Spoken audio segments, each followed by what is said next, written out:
Thank you very much, Aletta, for coming. مننه میرمن ملر چې له موږ سره خبرې کوي. زما لومړۍ پوښتنه دا ده چې افغانستان د سیاسي، اقتصادي، امنیتي او همداراز د سولې د بهیر له لحاظه په یوه تاریخي پړاو کې دی. په دې هر څه کې د ښځو رول څنګه وینئ؟ So I came to Afghanistan 2 years ago and I've been privileged in my job to travel. زه 2 کاله مخکې افغانستان ته راغلم. له ښه مرغه مې وکړه سوی په خپله وظیفه کې د لرې پرتو سیمو او کلیو په ګډون ټول افغانستان ته ولاړه سم.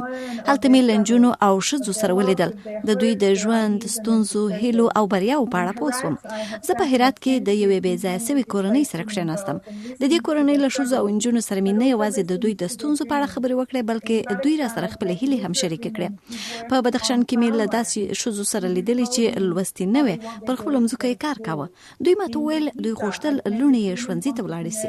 په کاپیسا کې ښځینه سوداګرو پر امنیتي ستونزو سربیره خپل عواید ترلاسه کوي. په کندهار کې مې له زړورو ښځو سره ولیدل چې هره ورځ ناامني پر ځان مني او نورو نجونو ته ښوونه کوي. په کمه موده کې پوه شوم چې تر بل هر وخت اوس مهمه ده چې د ښځو د پرمختیا په برخه کې پانګونه وسي. په روغو، لوستو او فعالو ښځو چې خپل حقونه عملي کړی سي، د افغانستان راتلونکی روښانه دی. کله چې 20 کاله مخکې د طالبانو رژیم له منځه ولاړ، نړیوالې ټولنې په ځانګړې توګه ملګرو ملتونو د ښځو د حقونو ملاتړ کړی دی په افغانستان کې. اوس چې ښایي طالبان بیرته د افغانستان د حکومت سره په واک کې شریک سي، ملګري ملتونه به د ښځو ملاتړ ته په څه ډول دوام ورکوي؟ What I can say is that while the international community have supported غواړم ووایم چې که څه هم نړیوالې ټولنې په تیرو 20 کلونو کې په افغانستان کې د ښځو د حقونو ملاتړ کړی دی، د ښځو د پرمختیا په برخه کې لاسته راوړنې او په ټولنیز ژوند کې د ښځو فعالیت هغه څه دي چې افغان ښځو په خپله ترلاسه کړي دي. د ښځو په چارو کې د ملګرو ملتونو اداره او نړیواله ټولنه خپل ملاتړ ته دوام ورکوي. خو دا یوازې د افغان ښځو خپلې هڅې دي چې په اقتصاد، ټولنیز ژوند کې فعالیت، د تاوتریخوالي پر ضد لا زیات خوندیتوب او داسې نورې لاسته راوړنې درلودې او وبې لري. روښانه خبره ده چې په افغانستان کې د تلپاتې سولې لپاره نه یوازې مهمه ده چې د سولې بهیر د افغانانو په مشرۍ او مالکیت وي، بلکې باید د افغان ښځو په مشرۍ او مالکیت هم وي.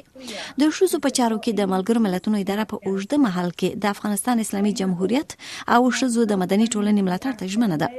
زموږ ژمنه ده چې د ښځو په مشرۍ پر نوښتونو او پروګرامونو به پانګونه کوو. زموږ کار اوس هم دوام لري. د سولې د بهیر پر مهال او د سولې تر موافقې وروسته به هم دوام لري. to play our role to support the government, the civil society and the people of Afghanistan. تاسو له فعالو ښځو سره په تماس کې یاست. دوی په افغانستان کې له طالبانو سره د واک د احتمالي شراکت په اړه له تاسو سره کومې اندېښنې شریکوي؟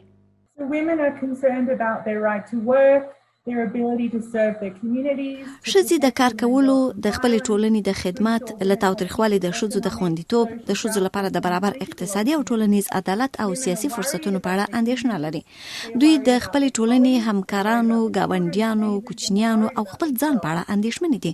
د سولې د بهیر په تړاو افغان ښځې اندېښنه لري چې له طالبانو سره په یوه سیاسي معامله کې شاید د دوی د تیرو 19 کلونو لاسته راوړنې خوندي پاتې نه سي. دا اندېښنې بې بنسټه نه دي، نه یوازې ځکه چې په افغانستان کې څه تیر سوي، بلکې په ټوله نړۍ کې د سولې په پروسو کې د ښځو برخې او د هغوی انساني حقونو ته کم پام کیږي. د حقونو له لاسه ورکول، په ټولنه کې مخ پر کمیدو فرصتونه، د فیمینیزم پر ضد فعالیت، د ښځو چپ کول هغه څه دي چې په ټوله نړۍ کې لیدل کیږي. د 1990 او 2019 کلونو پر مهال په ټوله نړۍ کې د سولې په بهیرونو کې یوازې 2% منځګړیتوب کوونکې ښځې وې، 8% مذاکره کوونکې او 5% ښځې شاهدانې یا موافقه لاسلیک کوونکې وې. دا یوازې د افغانستان ستونزه نه ده، خو موږ شواهد لرو چې کله ښځې د سولې له پروسې وایستل سي، موافقې ډیر دوام نه کوي.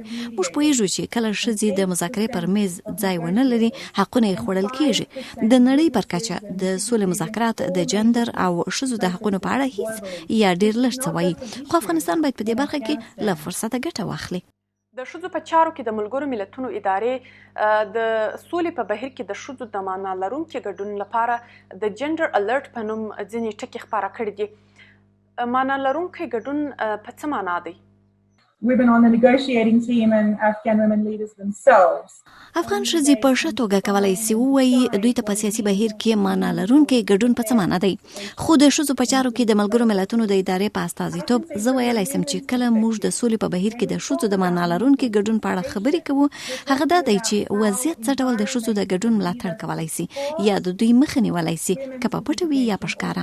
ډېری وختونه پر نړیواله کچه موږ وینو چې ښځې پروسو ته په داسې حال کې راوستل کېږي چې د چمتووالي لپاره کافي وخت نه ورکول کېږي یا په مهمو بحثونو کې برخه نه ورکول کېږي. د دوی مخنیوي کېږي چې په بشپړه توګه ګډون وکړي. په نتیجه کې ښځې نشي کولای اغېزناک استازیتوب وکړي یا خپلې سلا مشورې ورکړي. زه وایم چې ښځې نه باید یوازې حضور ولري، بلکې باید د دوی اندېښنې په پام کې ونیول سي او دوی ته په مذاکراتو کې برخه ورکړل سي چې د ټولو انسانانو د نظر له لحاظه دا پروسې تشکیل سي. په دې توګه به ټولنه پرمختګ وکړي. نارینه او ښځې، هلکان او نجونې، Women and men, girls and boys. په نړۍ کې د کورونا ویروس د خپرېدو سره د کورني تاوتریخوالي زیاتېدو راپورونه هم ورکړل شوي دي. افغان ښځې له دې ستونزې څومره اغېزمنې شوي دي او آیا فکر کوئ چې افغان حکومت په دې برخه کې کافي اقدامات کوي او ملګري ملتونه په دې اړه څه کوي؟ Violence against women is a global epidemic. د ښځو پر وړاندې تاوتریخوالی یوه نړیواله ستونزه ده. په افغانستان کې 80% ښځې په خپلو کورونو کې له تاوتریخوالي سره مخامخ شوي دي. دا تر کوویډ 19 مخکې شمیرې دي. وروسته له کوویډ 19 د تاوتریخوالي لوړه کچه لا لوړه شوې ده.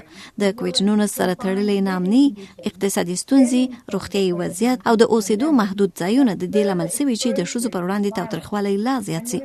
نجونې او ښځې له هغو کسانو سره په کور کې بندي شوي چې له دوی سره تاوتریخوالی کوي. په ټول افغانستان کې خدمات رسونکو ادارو او فعالانو په کورني تاوتریخوالي کې د زیاتېدو راپورونه ورکړي. دا وضعیت په هغو ولایتونو کې لا زیات دی چې قرنطین پکې فعال دی.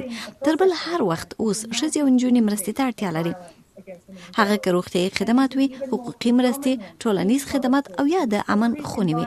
د ښځو په چارو کې د ملګرو ملتونو اداره له حکومت او نورو شریکانو سره یو ځای کار کوي چې له تاوتریخوالي سره مخامخ ښځو ته اغېزناکه مرسته ورسوي، که ټولنیز خدمات وي، د امن خونې وي یا په کورونا ویروس د اخته ښځو خوندي قرنطین وي. دا هغه ننګونې دي چې ملګري ملتونه، نړیواله ټولنه او حکومت یو ځای ورسره مخامخ دي. And UN Women are playing our role in coordinating and convening and in providing technical assistance. Thank you very much for your time. It's been my great honor. Thank you.